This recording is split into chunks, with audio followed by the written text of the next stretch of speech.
सच की आंखें न्यूज पांढुर्णा जिला से खबर आ रही है।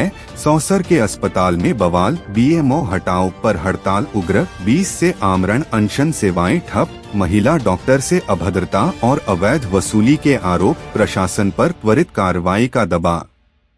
सिविल अस्पताल सौंसर में बीएमओ को हटाने की मांग को लेकर स्वास्थ्य कर्मचारी संघ का आंदोलन अब उग्र हो गया है। लगातार दूसरे दिन जारी हड़ताल के चलते अस्पताल की ओपीडी और अन्य सेवाएं बुरी तरह प्रभावित हो गई हैं, जिससे मरीजों को भारी परेशानियों का सामना करना पड़ रहा है। अस्पताल परिसर के बाहर प्रदर्शन कर रहे कर्मचारियों ने बीएमओ हटाओ, सिविल अस्पताल बचाओ के नारे लगाते हुए साफ चेतावनी दी है कि यदि जल्द कार्रवाई नहीं हुई तो 20 अप्रैल से जिला अध्यक्ष आमरण अनशन पर बैठेंगे। आंदोलनरत कर्मचारियों ने बीएमओ डॉक्टर शुक्ला पर गंभीर आरोप लगाते हुए कहा कि एक महिला डॉक्टर के साथ अभद्र व्यवहार किया गया है। साथ ही डिलीवरी के नाम पर मरीजों से 10 से 11 हजार रुपए तक की अवैध वसूली किए जाने के आरोप भी लगाए गए हैं। कर्मचारियों का कहना है कि बीएमओ के कार्यकाल में अस्पताल की व्यवस्थाएं पूरी तरह चरमरा गई हैं। मामले को और गंभीर बनाते हुए संबंधित महिला डॉक्टर ने भी अभद्रता के आरोपों की पुष्टि की है। उन्होंने बताया कि पारिवारिक शोक के दौरान भी उन्हें ड्यूटी पर आने के लिए दबाव बनाया गया और मना करने पर अपमानजनक भाषा का उपयोग किया गया। इधर मामले की गंभीरता को देखते हुए छिंदवाड़ा के सीएमएचओ मौके पर पहुंचे और जांच के आदेश दिए हैं। उन्होंने आश्वासन दिया है कि जांच में दोषी पाए जाने पर सख्त कार्रवाई की जाएगी। हालांकि बीएमओ डॉक्टर शुक्ला ने सभी आरोपों को निराधार बताते हुए कहा कि इमरजेंसी स्थिति के चलते डॉक्टर को ड्यूटी पर बुलाया गया था, जिसे गलत तरीके से पेश किया जा रहा है। फिलहाल अस्पताल में कामकाज प्रभावित है और पूरा मामला अब प्रशासनिक कार्रवाई पर टिका हुआ है। यदि समय रहते समाधान नहीं हुआ तो 20 अप्रैल से शुरू होने वाला आमरण अनशन स्थिति को और गंभीर बना सकता है। ये कर्मचारी अधिकारियों को प्रताड़ित करते रहते हैं। यहाँ पे डॉक्टर पूनम सिंह है, उनके साथ में इतनी बदतमीजी से उन्होंने गाली गलौज करी है कि वो हम किसी को सुना नहीं सकते। ऐसे ही हर समय हमारी महिला कर्मचारियों के साथ में भी अभद्रतापूर्ण व्यवहार करते हैं।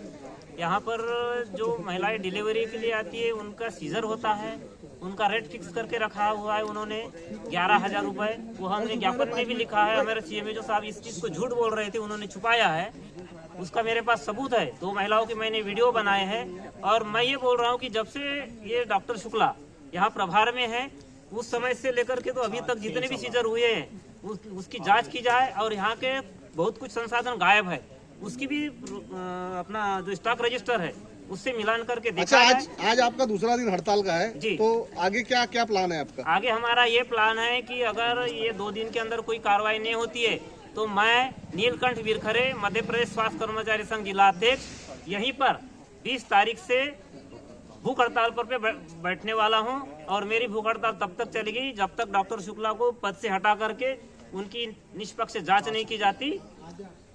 हमारा सबका समर्थन रहेगा। हाँ, और इसमें हमारे साथ डॉक्टर एसोसिएशन के सभी लोग हैं, हमारे 4-5 संगठन भी है। बाकी अभी कुछ सामाजिक संगठनों से भी हमारी बात हुई है, उन्होंने भी कहा है कि जरूरत पड़ेगी तो हम भी मैदान में आएंगे और यहाँ फिर जो कुछ भी बवाल होगा उसके लिए हमारे जो उच्च अधिकारी हो जवाबदार रहेंगे। ठीक है सर, मानसिक स्थिति में नहीं थी।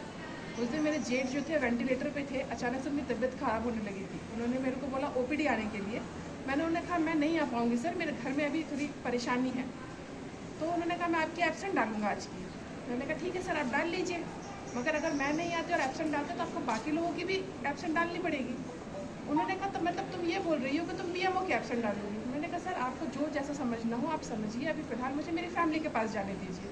और मेरे ख्याल से ह्यूमैनिटेरियन बैकग्राउंड पर अगर आप देखें तो ये भी जायज़ ही है, क्योंकि मैं बहू हूँ एक घर की और मेरे पति अभी मेरे साथ नहीं रहते हैं, तो उनकी फैमिली की जिम्मेदारी मेरे पर है। अब मैं अपनी फैमिली के साथ थी। 4 तारीख को उन्होंने मुझे कॉल किया। अनफॉर्चुनेटली जो मेरे जेठ थे वो एक्सपायर हो गए थे उस दिन। मैं उनका फ़ोन लेने की मानसिक स्थिति में ही नहीं थी, क्योंकि मेरे घर में बहुत ज़्यादा रोना गाना मचा हुआ था। मैं अपने इन-लॉज़ को संभाल रही थी। उन्होंने मुझे फ़ोन किया, मैंने 3 बार उनका फ़ोन काटा। उसके बाद उनका लगातार फ़ोन चलता रहा। तो मेरे ससुर है, उन्होंने कहा कि आप फ़ोन उठा लीजिए और देखिए कोई इमरजेंसी तो नहीं आ गई है। ये मेरे ससुर के स्टेटमेंट थे। उनके खुद के घर में एक निधन हो चुका है, एक डेथ हो चुकी है, उसके बाद भी वो इतना बड़ा दिल रख के बोले कोई इमरजेंसी तो जाके देख लो। मैंने फ़ोन उठाया तो उन्होंने पहले तो बहुत ही बदतमीज़ी से बात की, फिर मेरी माँ बहन को लेकर गालियाँ देने लगे मुझे। बोले तुझे तमीज़ नहीं है किस तरीके से बात करनी चाहिए, मुझे पता नहीं है छुट्टी के दिन किसी का मूड नहीं ख़राब करना चाहिए। मुझे समझ ही नहीं आया कि ये हो क्या रहा है। मैंने फ़ोन काट दिया। दूसरी बार उन्होंने फिर फ़ोन किया, फिर मैंने फ़ोन उठाया तो उन्होंने बोला तेरी इतनी हिम्मत कि तू मेरा फ़ोन काट देगी। फिर उन्होंने गालियाँ बकना शुरू कर दिया, फिर मैंने फ़ोन काट दिया। तीसरी बार जब उन्होंने फ़ोन किया तो मैंने उनकी रिकॉर्डिंग चालू कर दी, और रिकॉर्डिंग वो मेरे पास आज भी है, जो मैंने साक्ष्य के रूप में जमा की है इस इंक्वायरी के लिए। उसमें भी उन्हें अभी क्या चाह रहे हैं आप? अभी मैं चाह रही हूँ कि ये BMO ठीक नहीं है, क्योंकि ये इतना सब होने के बावजूद वो मुझे अलग अलग तरीके से प्रताड़ित करने की कोशिश कर रहे हैं। CM के कॉन्वॉय में मेरी 2 ड्यूटी एक साथ एक दिन में लगा देना किसी भी इंसान के लिए कैसे पॉसिबल है। मैं परसों के दिन छुट्टी पर थी और मैंने लिखित में दी थी कि मैं छुट्टी पर हूँ। उन्होंने क्या समझा पता नहीं, वो बुलाते हैं और बोलते हैं कि इनको बुला लो और केस करवा दो। सर मैं छुट्टी पर हूँ, मैं हार्ट पेशेंट हूँ, मैं कार्डियोलॉजिस्ट के पास गई हूँ, वहाँ मेरा ECG को हो रहा है, मैं कैसे आऊँगी? जब मैंने लिखित में छुट्टी ली है, जो अपने हक की छुट्टी ली है, उसमें आप इस तरीके से कैसे कर सकते हो जब आपको पता है मेरी तबीयत खराब हो चुकी है ऑलरेडी। अभी क्या चाह रहे हैं मैडम? मैं चाहती हूँ इन BMO को हटाया जाए, कोई योग्य BMO लाया जाए। तो बहन भाई का रिश्ता बता रहा आपके साथ, अभी हमने उससे चर्चा किया, ऐसे बिल्कुल कुछ है? बहन भाई का रिश्ता बता रहे हैं। वो पहले बोलते भी थे, मगर उसके बावजूद अगर कोई अपनी बहन को गाली दे तो आप उसके लिए क्या करेंगे? गलत है, फिर कोई रिश्ता नहीं। आप क्या रिश्ता रखेंगे उनसे? नाम बताइए। मेरा नाम doctor Poonam Singh, anesthesiologist, civil hospital Sausar. महिलाओं को पूरे प्रदेश में सम्मान मिल रहा है। केंद्र सरकार, प्रदेश सरकार महिलाओं को सम्मान दे रही है, और एक डॉक्टर द्वारा अभद्र महिला के साथ, उसमें क्या कहना था? हाँ, इसकी जांच हमने पोस्ट कमेटी से करवाई है, जिसके अंदर महिला सदस्य रहते हैं।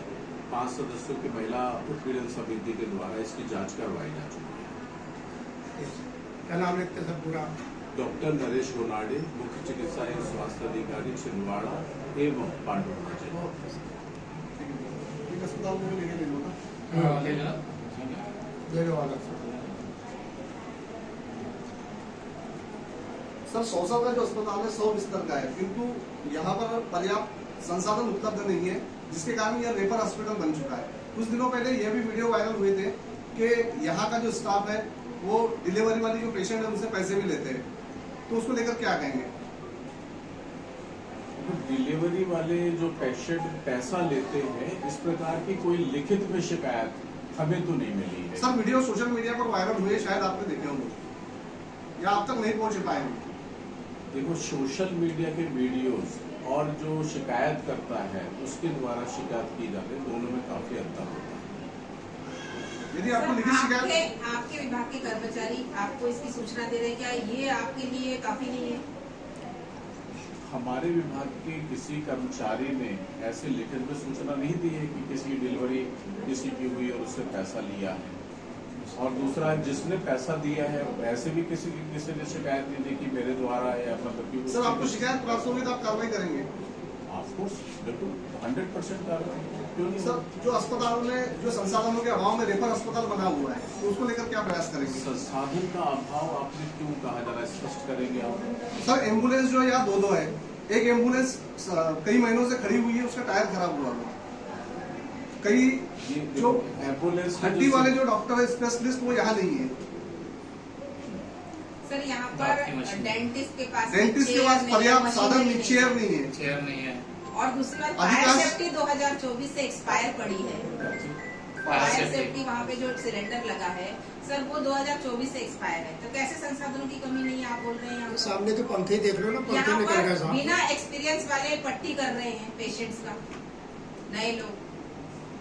आपके जो प्रश्न जो है ना, टेक्निकली जो है उसमें काफी कमजोरी है। होता क्या है कि हमारा जो स्टाफ रहता है वो उनकी मतलब कि क्वालिफिकेशन रहता है, उनके क्वालिफिकेशन के हिसाब से ही उनको ड्यूटीज जो गवर्नमेंट देती है। डॉक्टर्स अपना काम करता है। ओटी में जो संसाधन रहते हैं वो हमारे डॉक्टर्स जो देखते हैं। आज तक हमारे पास जैसे हमारी जो ओटी है उसमें जो आवश्यकता अनुसार जितने उपकरण जो शासन के द्वारा दिए गए वो पर्याप्त मात्रा में है। ये बात सही है कि एम्बुलेंस आपकी जो एक पड़ी हुई है, लेकिन गवर्नमेंट ने इसके लिए अलग से एजेंसी बनाई हुई है जिसको 108 दिया हुआ है, जिसका ठेका जो रहता है भोपाल के स्तर पे स्टेट लेवल के ऊपर होता है, और इसकी जो एम्बुलेंस जो 108 जो है वो लगी रहती है। सूत्रों से जानकारी ये भी है कि तीनों एम्बुलेंस के इंश्योरेंस एक्सपायर हो चुके हैं, आप उसकी भी जांच कीजिए जरा। एम्बुलेंस की सेवाएं जो रहती हैं वो स्टेट लेवल से वो रहती है, ये अपना जो है बीएमओ लेवल से या जिला स्तर लेवल पे ऊपर जो है इसका सिर्फ हम लोग मॉनिटरिंग करते हैं। कोई घटना होने के बाद सर, बाकी फिर कोई अगर घटना हो गई उसके बाद इसके जिम्मेदार कौन रहेगा? एम्बुलेंस में अगर पेशेंट को ले जा रहे हैं कोई घटना वगैरह एम्बुलेंस है नहीं, 108 जो रहती है कंपनी जो है वो उसी के लिए रिस्पॉन्सिबल है ना, उसकी कुल सेवा शर्तों का अनुपालन वही करेगी। पर सर यहाँ से आपको जानकारी देनी पड़ेगी ना अगर कोई कमियां है तो जानकारी भाई देनी 108 सेवाएं जो है पूरे प्रदेश में है ना, आप अपने सब जगह वो सेवाएं उसके नियम तो सभी के ऊपर लागू होते हैं। ये 108 की बात नहीं हो रही ना, जो हॉस्पिटल में संसाधन की कमी है उसमें इंश्योरेंस उनके नहीं है। हाँ भाई हॉस्पिटल में एम्बुलेंस सेवा के लिए ऐसा कोई अलग से बजट नहीं आता है। ठीक है, बहुत अच्छी बात।